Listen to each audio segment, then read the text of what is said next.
kids' responsibility to create the motivation that you need to take action, right? That's your responsibility. So, do you even know what motivates you? A lot of times I ask people and they say, okay, I'm not motivated. And I'm like, okay, well, what motivates you? And they're like, I don't know, I'm not sure. And I'm like, oh, this is something that only you can do. I can't tell you what motivates you, right? It's not your coach's job to figure out what motivates you. This is an inside job. So I want you to really think about this. Radical responsibility for your own results and for your own mind, your own thinking. A disciplined mind is a powerful mind. Okay? So if you can discipline your mind, catch your self-sabotaging thoughts, make decisions that honor you and your goals, then you will be able to evolve as a human being and get closer to your goals, right? So we want to make sure that we're taking radical responsibility for our results. So when you are responsible for your own results, how does that make you feel, right? If you think about, DJ, hush, please. If you think about the results that you have right now in your health journey, how does it feel to take responsibility for where you are right now, right? You could either be on one of these two sides. You could think, I feel empowered because I trust myself and my ability to make choices and create my goals, right? So you could be empowered because you're excited.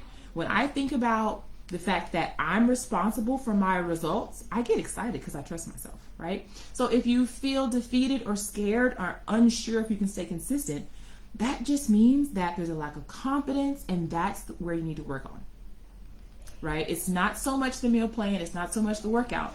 It is you don't trust yourself. So it doesn't matter if it's keto or paleo or doing Beachbody or a workout program. If you don't trust yourself to continue and be consistent, that is going to show up in anything you try to do, right? So it's not the circumstance, not the thing, the action that you're trying to do. It's actually you. So this whole thing is about you versus you. So we're taking radical responsibility for our results, and then we're seeing, how does that feel in my body? So does that make me worried, or do I feel empowered because I know I have my own back, right? So if it does make you feel defeated, or if you don't have confidence that you can make choices that you are proud of long term, you really have to work on that confidence, right? Because no matter what diet you do, this is a skill that you're going to need, okay? So look into building that confidence, and look at building confidence as a skill that you can learn, practice, and develop versus some futuristic destination, right? So this is not some future thing. I want to be confident and it's some huge destination that I'm working towards someday, right? It's a skill that you can practice and learn. So how do we work on our confidence? We can work on our confidence by setting goals, right? And we can set some no-fail goals and execute them, okay? Part of sometimes what I call this is undergoaling. You set a goal that you know that you can do no problem. And our perfectionist brain will say, that's too easy. Work out once a week, that's too easy, right? We won't think it's enough. We won't think it's good enough. But if we meet or exceed our goal, our intention, that is a step towards building your confidence. When you have confidence, you can confide in yourself, right? That's kind of like the root word of confidence is confide. Can you confide in yourself? Can you trust yourself? This is all about self-trust, right? So if you feel like I can trust myself to increase my water, right? That could be like one of your no-fail goals that you can set. Or maybe walking's really easy for you. Okay, I'm going to set a goal. I'm going to walk 4 times a week. Knowing full well you can do way more than that, and that feels easy to you, right? You can work on your mindset. I can, write my gratitude each morning. That's easy for you. Set a no-fail goal and execute it. That is a little bit of evidence for your brain that I can confide in myself. I can trust myself to set something, to make an intention, and to actually execute it. Y'all let me know if this is making any sense, okay? Talking about your mindset, how a positive mindset affects your results. So we're building confidence in yourself, right? We're watching our self-sabotaging talk and our behavior. I had a client tell me this the other day, and I loved it, and I'm going to start saying it all the time, is if you're trying, you're lying, right? So this is a client, I forget what we were talking about, but I hear a lot of people say like, okay, well, I'll try to get in a workout, or I'll try to get 3 workouts in next week. And when I hear that, that is a telltale sign that there's a lack of confidence. Like, you don't actually believe that that's going to happen. It's kind of like a hope, right? But an intention is when you decide ahead of time, right? Like in the morning, y'all, if I asked you if you're going to work, you can be like, yeah, I'm going to work in the morning. You've already decided that this is happening. And so sometimes with our health behaviors, I don't think we have that same energy. It's kind of like, yeah, I might, yeah, I'll try. No, right? You get to decide ahead of time. So watching your self-sabotaging talk, because that is decreasing your confidence. Trying, I hope to. Well, I'll try. No, right? So catching that in the moment and just being like, you know what? I'm going to use my powerful brain to make a powerful decision. And yes, I will get a workout in tomorrow, and just deciding, right?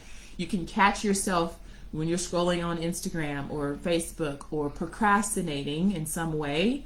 So working on your confidence is twofold. Setting goals that you know you can create and executing them helps build your confidence, and then catching yourself in your self-sabotaging talk and behavior and making a new choice, right? That means I'm making a choice in my own best interest, and I can trust myself to make those decisions, okay?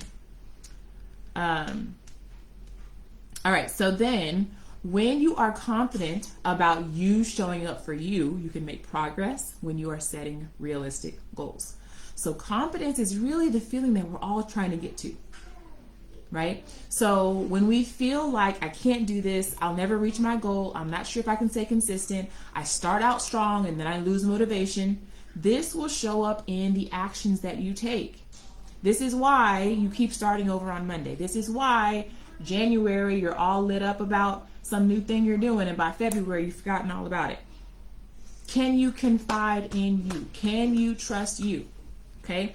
This is all about your relationship with you.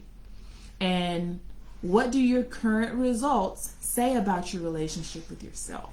Right? If you look at your current state of affairs, your health, what does that say about your relationship with you? Right?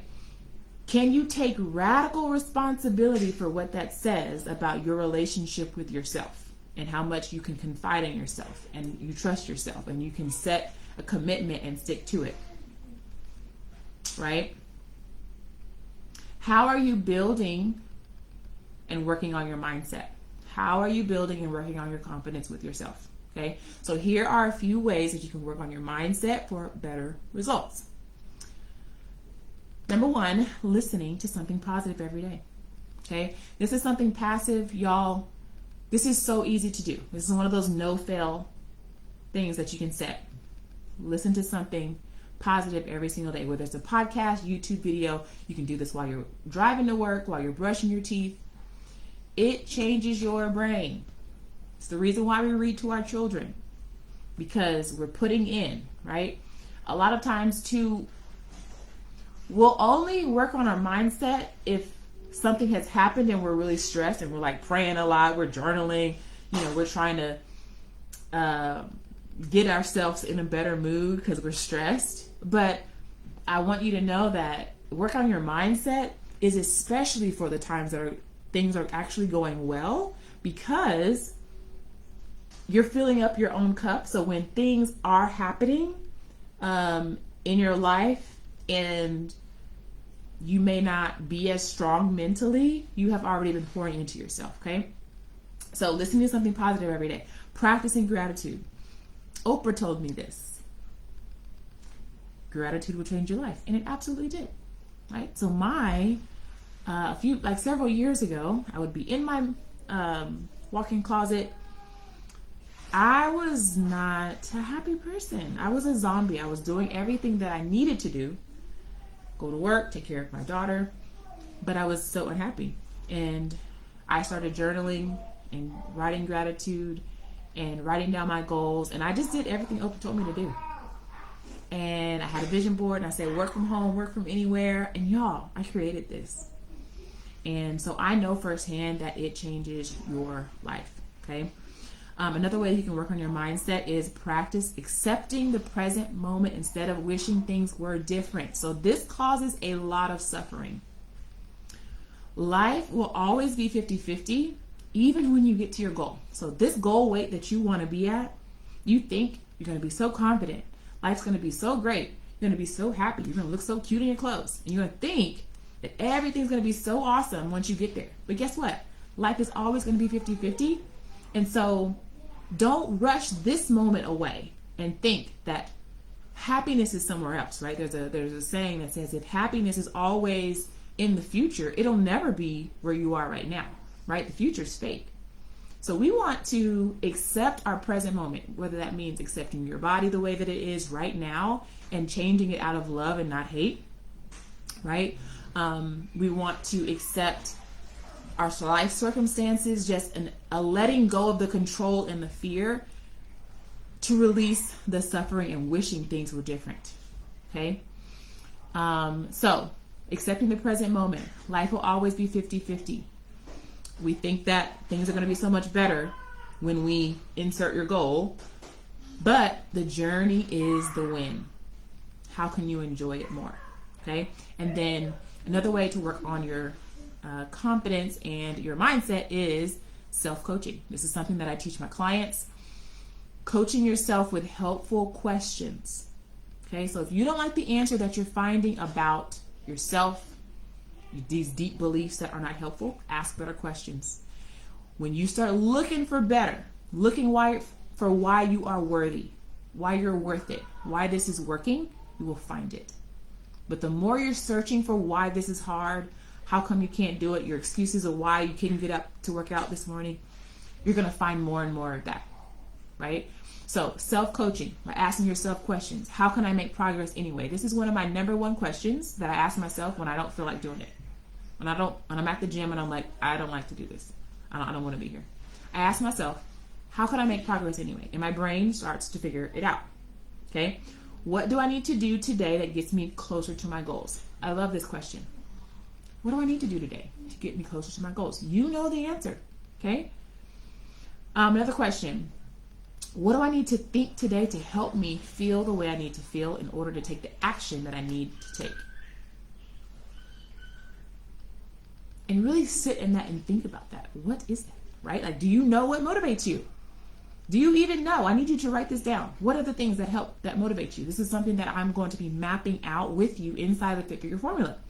I need you to know what motivates you, right? Make a helpful list of questions that can help you take the action that you need to take, right? So I listed 4 things that can help you transition your mindset. Listening to something positive every single day, practicing gratitude, accepting the present moment, and self-coaching, okay? All of these things I will be teaching inside the Fit Figure Formula, which is my 16-week macro and mindset coaching program. Inside the program, I'm going to be giving you your personalized macro prescription with modifications as we go along. I'm going to be teaching you habit-based skills that can last a lifetime. We will have some live workouts. We'll have some guest coaching. I'm so excited about the guest coaching because we will have coaches that talk about procrastination, trauma, time management, all the things. We're going to work on being your highest and best self from the inside out. We're going to talk about confidence in your fitness journey and in your identity, because this is so important that you have an identity shift when you want to live a different type of life. You got to be a different type of woman, right? So if you're interested in joining me in the Fit Figure Formula, we start in January, but I am enrolling now. Price is going up January 1st. I don't think I mentioned that earlier. Price is going up January 1st. I want you to take action now. Okay? And obviously, we're going to be working on your mindset. We're going to be working on shifting your identity. We're going to be working on understanding your food from a very lifestyle habit-based perspective, and taking radical responsibility for your results and for the thoughts that you're thinking. Okay, this is how you make changes, and this is how your results are changed by you having a different type of mindset, because we're taking responsibility. We're working on our confidence. When we say we're going to do something, we actually show up for ourselves. We work on our self-coaching, right? And we make sure that we are prioritizing the goals that we have. So, if you guys have any questions, let me know. If you watch the replay, hashtag replay, because I know I did not go live inside of the event. So maybe there will be more people catching the replay. The one person that's watching, thank you so much for watching, girl. I appreciate you. If you have any questions, y'all let me know about your questions about the 50 formula. So thanks for watching, and I will talk to you guys later.